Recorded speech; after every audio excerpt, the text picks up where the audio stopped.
Not every realtor is looking out for you.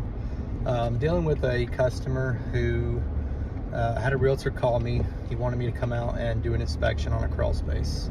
Went out there. There was a crazy amount of mold. There was standing water. This house was 2 years old and looked like it had 20 years worth of mold growing under it. This was an absolutely terrible crawl space. I talked to this realtor.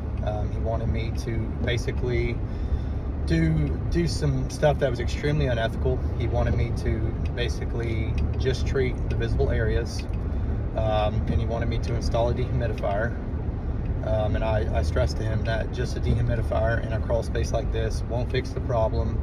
And in terms of the mold growth, you want to pull the insulation, you want to do a full treatment, subflooring all the boards. It's a very thorough process. I gave him a price.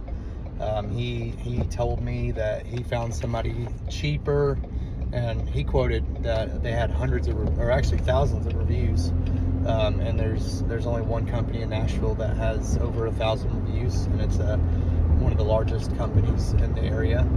And I told him that, and he just said, he basically lied his way out of it. I told him that I would decline the job. I didn't wish to do this job. And then I got a referral. I did this guy's crawl space. He referred me to an employee of his. I go out there, said the address kind of looks familiar. I feel like I've been out there before, and I pull up and it's this house. And these people have just closed on this house. And I let them know, hey, I was out here about a month ago, and let's see what was done. There was a dehumidifier installed in the center. It was too small. It was unlevel. It wasn't plumbed properly. They just had it like plumbed in the corner. The fungus was not visible in the areas that you could see it mostly. We were able to find about 12 spots that had fungus still on it. This realtor had asked me to pull the insulation and even put it back up. Like he was basically trying to make a buck. This company that he hired basically went in there and scrubbed what was visible, but left plenty of spots open. Installed the dehumidifier wrong, and the humidity levels were still high. These homeowners were devastated. I relayed all the messages with the realtor. I sent the original quote. Apparently, it's in litigation now. But the moral of the story is, vet your realtors. I go off referrals, or realtors that I've worked with personally. Like with my house, Shannon found our realtor. I told her I didn't want to find our realtor because I've got a lot of realtor friends and I didn't want to upset anybody. So she found us a realtor for our house. But some realtors only look at the commission that they're going to make. So they're going to hire the absolute cheapest company possible to protect their bottom line. And because of that, they stuck this buyer with about $15,000 in repairs.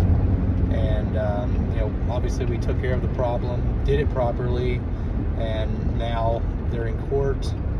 But like I said, you need to be careful who you use as a realtor. I know multiple quality realtors that look out for the homeowner, that can negotiate, and I've got probably 10 that I can refer. But this realtor was one of the most unethical realtors I'd ever worked with. Obviously, I'm not going to share his name, but this was a very sad experience for this buyer. And I'm buying a house right now, and I would be devastated if this was in my house, especially with what it takes to buy a house. It does put a drain on your funds, and then you've got to make a new house payment. It's very stressful. And then to tell these people that they got to spend $15,000 to fix the problem. It's very, very, very sad conversation. But these people left me one of the best reviews I ever had. We stayed in contact, and they continue to refer me work. And they are keeping me in touch with what happens with the litigation.